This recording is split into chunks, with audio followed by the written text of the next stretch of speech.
Welcome back, everybody, to the Pittsburgh Pirates franchise here on MLB The Show 20. As today, our Pirates will be finishing off Season 1, currently sitting at a record of 65-96. Obviously, long eliminated from playoff contention. Today, we will obviously be playing the last game of the season and then recapping Season 1, going over stats for not only our team, but league leaders, awards, and then the postseason. So, the plan for this series is obviously today we're finishing the season. Then Sunday, I will be premiering the off-season episode here on YouTube. And then later towards Sunday evening and then sometime on Monday, I will be live streaming spring training games on my Twitch. So that's the plan for the Pirate series as we head into Season 2. Opening day will likely be here on YouTube this coming Tuesday. So that's the plan with that. Currently, if the season ended now, the Pirates would have the 5th pick. However, there is a tie with the Mets, so no guarantees. Josh Bell is currently second in NL MVP voting behind Steven Strasburg, who is not scheduled to pitch for Game 162. So Bell, if he plays really well against the Reds, he has the opportunity to potentially win the National League MVP, as PNC Park is the location for the final Pittsburgh Pirates game this season. Here's a look at both lineups 1 to 9. The Reds actually have something to play for. They are currently tied for first in the division with the Chicago Cubs. Both teams have clinched a playoff spot, but I think Cincinnati would love to clinch the division for themselves. As Trevor Williams on the hill for Pittsburgh, he's been meh, not bad, not great either, as he's going to start off striking out Shogo Akiyama, the super talented rookie who leads the National League in batting average. As Anthony DeScalfini on the hill for Cincinnati, he's played very well this season. 3.3 ERA, 13-9 record. He has looked extremely solid as we're going to move to the second. Here's Aristides Aquino getting that one in the left, and boom. The Pirates, yeah, the effort level might not quite be there, as it is Seth Beveridge. I'm not allowed to say his last name or else I'll get demonetized. He misses that ball completely. Galvis strikes out as we move to the bottom of the second. Colin Moran striking out as well. Now into the third inning. Here is the pitcher, Anthony DeScalfini, ripping a single in the left center field. The Reds are going to start the inning off with a base runner, and that gives them the opportunity to potentially drive him home or not, as the top of the order would choke. Eugenio Suarez would fly out to left. Seth Drink able to get it. So on to the bottom of the third now. Francisco Mejia will strike out, but that ball goes way past the catcher. He's going to be safe at first, and that is going to bring up Seth Drink. But right now, he is Seth Dilly-Dilly, as Seth goes deep into straightaway center field for his 6th home run of the season and of his Major League career. And the Pirates will strike first. They now lead it 2-0. Let's move to the fourth. Here comes the Moose. Mike Moustakas goes deep for Cincinnati, cutting the lead in half, as it is now only 2-1. Moustakas is right behind Josh Bell for the NL lead in home runs. If Moustakas goes yard again, he will tie Bell. And then not too long later, Aristides Aquino goes deep into left, and this game is going to be tied up at 2. Nice little inning here for Cincy. Aquino's only his 5th home run of the season. He's missed some time with injury, as Eugenio Suarez does strike out there in the 5th. Let's go bottom 5 now. Francisco Mejia. That ball is awfully high. That ball should go foul, but Aquino makes a really nice play to lunge over for it as we move to the 6th. Here's Moustakas. That ball awfully close to the wall. It actually goes off the wall, and that'll be a no-out double. So Cincinnati has a runner in scoring position. That'll bring up Jesse Winker, who gets walked. So 2 on, no outs for Aquino. Big strikeout for Trevor Williams. And then Freddie Galvis going to end the inning with a strikeout. Galvis struck out a lot today. Was not his best performance as we move to the bottom of the 6th. Runner on for Gregory Polanco. He rips a single. So 2 on, 2 outs for Kevin Newman. He hits that ball nicely into center. However, it would not quite be deep enough. Caught at the warning track by Shogo Akiyama. We move to the 7th inning. Here's Eugenio Suarez. He's going to get a softly hit ball into center for a single. The throw home would not be in time, and the Cincinnati Reds will take a 3-2 lead as Tyler Thornburg now on the mound for Cincy. He's had an okay year, not great, not too bad either. As here is Francisco Mejia. His last at-bat, he couldn't quite get it over the fence, but this time he is able to, and the Pirates will tie this game up. His 14th home run of the season, 5th since being acquired by Pittsburgh at the trade deadline. And then here is Seth Beveridge, the very next batter, shopping gap into left center field. That'll drop for extra bases, as it'll be a ground rule double for Seth. And then here's the pinch hitter, Tim Beckham, up at the plate. He's just a window shopper because he's just looking. Next inning now, Richard Rodriguez in for the Pirates. He's had a pretty nice season for Pitt. 3.44 ERA, very respectable. Here is Aristides Aquino swinging way too early for that pitch. And then we move to the bottom of the frame. Michael Lorenzen now in for the Reds, the two-way player. He's played a little bit of catcher in his major league career. As here is Josh Bell, currently 0 for 2, not helping his MVP stance, but I guess that will. As Bell going to get a ground rule double into left center, his 27th double of the season. And now 2 gone for Kevin Newman. Prime opportunity to drive him in or get a weak hit to the shortstop. Galvis makes the play, and just like that, we move to the 9th. 3-3 score still as Michael Saini rips a single into left field, past the glove of Colin Moran. Inning does end as Joey Gallo strikes out, so either we're going to get a walk-off or extra innings. Which one will it be? First batter of the inning, Colin Moran up. That ball is bobbled by the second baseman, but since Moran isn't necessarily super fleet on the base pass, he would be out. And then here's Francisco Mejia, had the home run earlier, and that ball goes past the glove of the diving right fielder, Michael Saini, who would enter the game for Aquino. That'll be a double for Mejia. 2 gone now for the pinch hitter, Jose Osuna. That ball's going to be weakly hit into right, caught, and we are moving to extra innings. On to the 10th, Yaxel Rios in for Pittsburgh. Spent most of the season with the AAA team, but so far in the majors, he is not allowed to run in 5.1 innings. That's pretty good. He's going to strike out Mike Moustakas on the fastball right down Main Street. And then here is Jesse Winker. Gets that one into left. Seth Beveridge chasing after it, and it just barely drops fair. Will drop into foul territory for the stands, but it was originally fair, so that'll be a ground rule double. 2 gone now. The inning would end as it'll be a grounder over to Adam Frazier. And we move to the bottom of the 10th. Raisel Iglesias in for the Reds, 3.3 ERA. He has been very solid. As here's Adam Frazier with 1 out. That ball goes right to the glove of Iglesias. Excellent defensive play. So now 2 gone for Josh Bell. That ball is hit nicely into left for a single. And the Pirates have a winning run on first for Gregory Polanco. Very important at bat for him. And he whiffs the bed. That'll be a grounder to second. And we move on to the 11th inning. Freddie Galvis up at the dish. First batter of the inning. He's going to strike out on the four-seam fastball. Yaxel Rios looking good up to this point. But Michael Saini has something to say about that. Places that one extremely nicely in a left center field. Reynolds chasing after it. But that'll be a 1-out triple. So if this ball is hit contact-wise nicely, it should be able to drive him in. Shogo Akiyama gets that one into right. Polanco makes a bad play to the ball. He makes the catch, but since his body wasn't in motion right away to throw home, the speedy Saini will sacrifice fly himself safely, and the Reds take the lead as Matt Bowman on for his 46th save of the season. First batter is Kevin Newman. That'll be a single.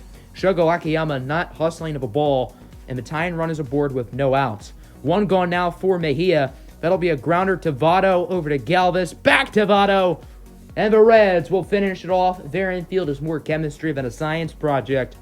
And it's Cincinnati who gets the win by a final score of 4-3. Raisel Iglesias with the win. Yaxel Rios gets the loss. Here's a look at the box score. A pretty exciting game. No one for either team was outstanding at the plate or on the mound. For Pittsburgh, they had home runs from Seth Dilly and Francisco Mejia. Only other extra player to get an extra base hit was Josh Bell. Trevor Williams was solid. He didn't do too bad, but bullpen as well. In 4 innings of work, only allowed 1 run. So that'll end the season 65-97 is the final record for the Pittsburgh Pirates. Obviously not good enough to make the playoffs. I think that's rather obvious. As we're going to go through the standings, Nationals win the NL East convincingly. Braves do make a wild card appearance. In the Central, the Cubs did lose their last game, so the Reds clinch the division. Cubs get a wild card spot. And then in the NL West, Dodgers win that division pretty easily, like always. So the wild card game will be the Cubs and the Braves.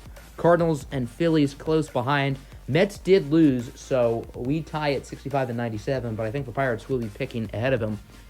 On to the American League. The AL East was stacked this season, led by the 99-63 Boston Red Sox. No Mookie, no problem. They advanced to the postseason. Both wildcard teams in the American League are coming out of this division. The Tampa Bay Rays and New York Yankees will both be getting spots. Blue Jays didn't finish too badly either. In the Central, the Twins have the best record in the division. The Twins are the glitchiest team in this game. Indians and White Sox not quite able to get a wild card spot, but both of them played well. And then in the West, the Astros get the division win. Angels and A's each with 89 wins. And remember, back in mid-June, when the Pirates made the KELLER trade with the A's, they were like maybe 12 games under 500. They finished the season 16 games over. That is really impressive. As we look at the wild card standings, obviously the Rays and Yankees made it. Angels, A's, Indians, and White Sox shortly behind. And then look at this gap. You got the 81-win Blue Jays, and then plummeting to the 67-95 Rangers. As you can see, there are 4 teams worse than the Pirates, being the Tigers, Orioles, Royals, and Mariners. They will all be picking ahead of Pittsburgh. So, seeing the A's improvement, I wanted to see if KELLER got any better, and he actually did. Remember, when he was traded, his ERA was at like 8.5. That was towards the middle to end of June. He's got it up to 3.71. So he's actually been pitching a lot better for the A's, and it looks like they have been getting better themselves. KELLER is a free agent. We will not be signing him, but someone else will, and it would not be a bad pickup for whoever ends up getting him. So now looking at the stats for your Pittsburgh Pirates, we cannot look at minor league stats, which sucks, but oh well. We're only going to be able to look at the major leaguers, starting with Kevin Newman. He was mainly the 5 hitter, also hit at the number 2 spot sometimes, but I think next year he probably will hit leadoff. He had a solid season, 2.87 batting average, 16 home runs, 57 RBIs. Next up is Adam Frazier. He did pretty much what was expected of him, 259, 12 home runs, 57 RBIs, nothing too crazy. But Frazier, to me, is a weird player. He's 28 years old. He can play a bunch of positions, but is he a building block for this team long term? And with his potential and his age and his limited skill set at the plate, I don't really know. He doesn't have too much longer left on his contract either. So he's an interesting decision that could be potentially made this offseason. Next up, Bryan Reynolds. He was the main leadoff hitter, had a great year, 322 batting average, 20 home runs, 58 RBIs. I think he's probably going to hit second next season. Obviously, we have a whole offseason to get through, but that's just my guess. I think he's probably more fit for the number 2 spot anyway, with his mix of power and contact. Next up, Josh Bell. He was obviously phenomenal. 287 batting average, 43 home runs, 117 RBIs, MVP caliber season, 953 OPS. He had career highs in hits, home runs, RBIs, batting average, OBP, OPS, slugging, pretty much everything. What a year Josh Bell had. His contract is nearing a close. He's going to be a free agent in the winter of 2022. I'm sure the Pirates will be looking to extend him as quickly as possible. It says he'll be a free agent after 2021. I don't think that's right. I think it's after 2022, which would be season 3. Gregory Polanco had a nice year, 250, 33 home runs. And he's another player like Frazier who's sort of weird to me because he's 28, which is sort of an awkward age for a 5 to 6 year rebuild. But Polanco had a really good season, and either he'll be really good trade value or he could be a long-term piece, at least for the next few years before he eventually declines. He's only a 73 without Morale, though, which is a little bit shaky, but oh well. Colin Moran, solid year. Did pretty much what was expected of him, 271, 60 home runs. Seth Drink wasn't the best. Francisco Mejia wasn't awful. He hit 5 home runs after the trade deadline, 4 of those were by me in-game. I only played like 4 or 5 games after the deadline, which is sort of ironic. So it seems like I'm going to play well with him, but the sim, hopefully they can pick up their slack. Tim Beckham, we signed him after the trade deadline. He actually had a really good final 2 months of the year. He has a club option for next year worth about $650,000. I think the Pirates would be wise to accept it. Jose Osuna, mainly as a starter, not too bad. 256, 14 home runs. Jacob Stallings, pretty much average, not crazy. Wellington Castillo, he only has a year on his deal anyway. He'll be gone. Did not play well. Guillermo Heredia wasn't terrible, I suppose. And then Logan Hill got off to a hot start, but really cooled down since, finishing with an average of 214. He'll probably start next year back in the minor leagues. Looking at the pitching, Joe Musgrove was outstanding. What a year he had. 2.47 ERA, 1.08 whip. He was excellent. And I don't know who the opening day starter will be next year, because remember, Jameson Taillon does return. So it could be Taillon, it could be Musgrove. I don't expect the Pirates to go out in free agency and sign one of those aces. So it'll probably be either Taillon or Musgrove. Curious to see who the Pirates go with. Trevor Williams wasn't bad, wasn't great either. 4.29 ERA. Mitch Keller sort of concerns me a little bit. Obviously, he's a rookie. You're going to have growing pains, but he was just not good. 5.29 ERA, 1.63 whip. I did 2 separate 5-year simulations to see how certain prospects would do without, controlling any teams. Mitch Keller, his career best ERA was in the 4s, and that's combining both simulations. So that's a total of 10 seasons, technically. He never got an ERA in the 3s or the 2s. Maybe MLB The Show Sim really just doesn't like him, and if that's the case, we got to be a little bit concerned. Obviously, the Pirates would be idiots to give up on Mitch Keller now, or even at this point next year, but his development isn't exactly starting off great. Brandon Waddle wasn't too bad, neither was Derek Holland. Looking at the bullpen, Framber Valdez was not great, but he did most of that with the Astros. Hopefully he can improve next season. Michael Feliz had a great month of April, fell apart after that. Look at his ERA. That's not pretty, wink, wink. Dovydas Nebrauskas for a 63 overall. That's not terrible. 4.5 ERA. He was called up in the middle of July. Richard Rodriguez had a pretty good season. Kyle Crick obviously did not. And then Aroides Vizcaíno, who was signed at the beginning of May, was outstanding. Sub-3 ERA. Once Keelan Keller was traded, he became the full-time closer. Vizcaíno is on a club option next year for $2.9 million. I fully expect the Pirates to pick that option up, so I'm 99% sure Vizcaíno will be back next season. And then there's one other player I wanted to go over for the Major League stats, and that is Cole Tucker. He was flat out garbage. He's in AAA now for a reason. Look at these numbers. 142 batting average, 403 OPS. That's the hash line that you see for pitchers. 142 average, 182 slugging, 403 OPS. That's what you see guys like Madison Bumgarner having. Bumgarner's numbers would probably be even better at the plate, which is embarrassing for Cole Tucker. I do not expect him to start in the major leagues next year. He needs to get his act together in minor leagues. So now it's time to look at the rest of the majors, see who the league leaders were. Josh Bell ended up leading the National League in home runs, which is very cool. It says he led all of the MLB, but that is not true. So I came across Max Keller. Look at these ridiculous numbers. 34 home runs, 338 average, 1,070 OPS. The only player in baseball with an OPS over 1,000, 100% fielding. The fact that he ended up not being in the top 3 for MVP voting in the American League is absurd to me. He led the AL and everything. And I mean, he's just one of the glitchy players on the Twins. Luis Arias is usually super high in batting average. Miguel Sano usually leads the league in home runs. Nelson Cruz is usually up there in home runs as well. And there's other guys like Mitch Garver, Josh Donaldson, Eddie Rosario, Jorge Polanco. I mean, that team for MLB The Show terms, and I guess in real life too, is stacked. Absolutely stacked.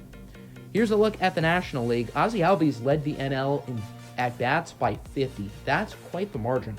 Obviously, as I said, Josh Bell led in home runs. He also tied for first with Trey Mancini for RBIs. Former Pirate Starling Marte leads the way for stolen bases. I suppose that's pretty cool. Bell finished 3rd for OPS. I think he was top 5 for slugging as well. And then here is the pitching stats. We're not going to have a whole bunch of guys up here, except for Musgrove, maybe for ERA and pitching WAR. As you can see, he finished 3rd. For batting WAR, Bryan Reynolds finished 5th, but Bell was only 19th, which is a little bit disappointing. So here's a look at the awards now. Garrett Cole ends up winning the AL MVP. Max Kepler does win the batting title. He's also going to win the Hank Aaron Award. But still, I don't know how he was not in the top 3 for MVP. That's just absurd to me. I mean, he did it on the field. He did it at the plate. I would have voted for Max Kepler, if I was one of the voters. He didn't even get Silver Slugger, and he wasn't even the main runner-up, so I don't know. Anyway, National League MVP does end up going to Steven Strasburg. Josh Bell finishes in 2nd, so it is good to see him being well represented. Bell finishes 3rd for the Hank Aaron Award behind Paul Goldschmidt and Shogo Akiyama. And then here's a look at the rest of the awards. The Pirates would actually not get any awards at all. Bell finishes 2nd for Silver Slugger for first baseman behind Paul Goldschmidt. Considering Goldie's batting average, I'm not going to argue that. Nolan Arenado, he hit .314, 32 dingers, great on defense. I'm surprised he wasn't in the MVP race like he was during the first half of the season. So at this point, here we are. Here's the playoff bracket. Time to simulate the postseason. And the Tampa Bay Rays beat the Dodgers in the World Series. Would you look at that? So here's one final look at the bracket if you want to look at it. Brandon Lau ends up winning World Series MVP. Corey Seager is the NL postseason MVP. Mike Zunino for the AL. So how about the Tampa Bay Rays getting the win and the Dodgers once again falling short? Hope you guys enjoyed. Make sure to hit the like button and subscribe. And as always, have a good one. Peace.